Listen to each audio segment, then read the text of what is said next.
Príjemný večer, je minúta po 19. a vy sledujete televíziu TA3. Na Slovensku už 10 rokov pôsobí inštitút NAPS, Naše aktivity pre Slovensko, ktorého činnosť sa sústreďuje v oblasti vzdelávania, kultúry a prehlbovania základných ľudských práv. Najvýznamnejším každoročným podujatím inštitútu je Medzinárodný ekumenický koncert. V štúdiu TA3 sa dnes o tom viac budem rozprávať so zakladateľom tohto občianskeho združenia s pánom Petrom Solejom. Dobrý večer, vítajte u nás. Prajem, ďakujem pekne. Poďme hneď na prvú otázku. Prečo NAPS a prečo ekumenický koncert? Tak NAPS vznikal za takých prozaických dôvodov alebo v prozaickom období, keď som vydaním prvej knihy v 14 rokoch utržil taký milý titul, že najmladší autor odbornej knihy. Bolo to tak povedať moje vlastné odhodlanie spoločne s najbližšími priateľmi nezastaviť sa pri prvých úspechoch, ale robiť pre krajinu ďalej. A preto sme založili NAPS, ktorý sa venuje teda témam, o ktorých ste hovorili, pretože ich pokladáme za potrebné a aktuálne v spoločnosti. No a prečo ekumenický koncert? Z jednoduchého dôvodu, pretože leitmotívom tohto stretnutia je podpora dialógu a tolerancie medzi národmi a stúpencami rozličných náboženských tradícií a myslím, že prihľadajúc na aktuálne dianie vo svete, práve toto je jedna z tém, ktorá je veľmi aktuálna. A nie len na Slovensku, ale možno globálne. Ako to vníma okolie, proste tých ľudí, ktorých oslovíte, aby sa zúčastnili tohto ekumenického koncertu? Tak ako ste spomínali, tá spoločnosť je teraz v takom stave, čo sa týka cirkvi? V prvom rade je možno dobre podotknúť, že celé to podujatie, ktoré už má teda 10. ročník a poprvýkrát bude v Bratislave, má taký background 5 kresťanských cirkví a židovskej náboženskej obce. To znamená, koná sa pod záštitou najvyšších hierarchov týchto denominácií a zároveň sú reprezentované tieto cirkvi umeleckými spevmi. Čiže nie je to teologické podujatie, je to podujatie kultúrno-spoločenské. A vyžaduje si to, čo každá aktivita správna, a to znamená trošku diplomácie a trošku pokory. Pretože ak sa chceme spájať a chceme zvýrazňovať to, čo nás spája a zabúdať na to, čo nás rozdeľuje, tak musíme byť pokorní a musíme byť v sebe slušní.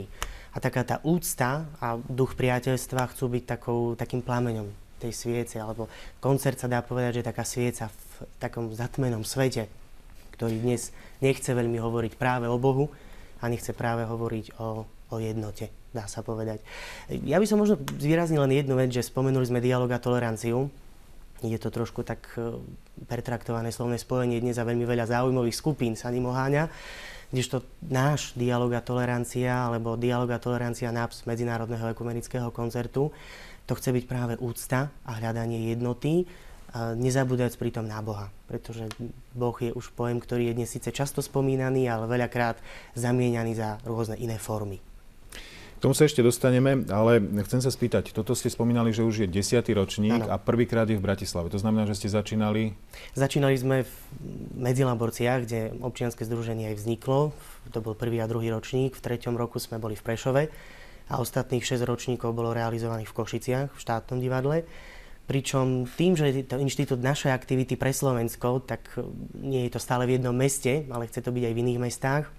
A v tomto roku je pre nás česť, že toto podujatie môžeme pripravať s magistrátom hlavného mesta Slovenskej republiky a zároveň bolo zaradené aj ako záverečné podujatie kultúrneho leta a hradných slávností.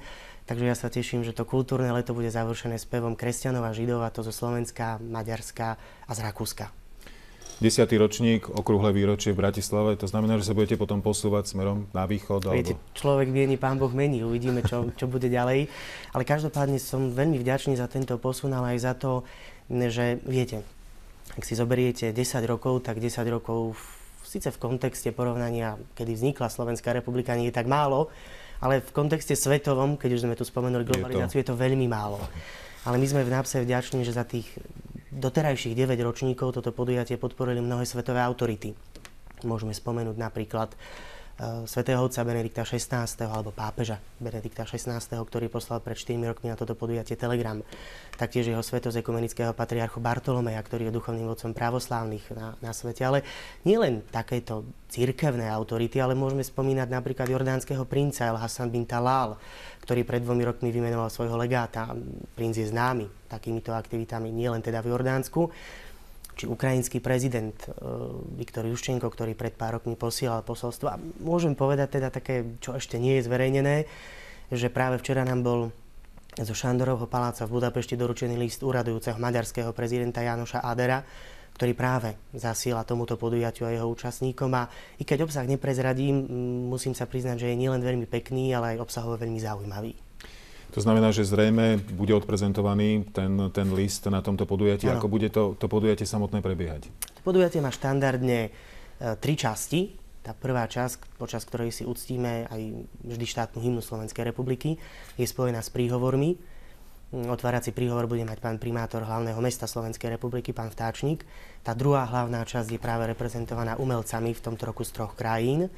No a tá záverečná časť, možno svojím spôsobom tak trochu najvýznamnejšia, to je požehnanie, ktoré udeľujú predstavitelia 5 kresťanských cirkví v rôznych jazykoch a modlitbou sa k ním potom pridáva rabín židovskej náboženskej obce. Čiže to je takéto krásne, kedy ukážeme, že každý máme svoju tradíciu, ale uvedomujeme si, že náš Boh je jeden a vieme vedľa seba stáť v úcte a spoločne sa stretnúť.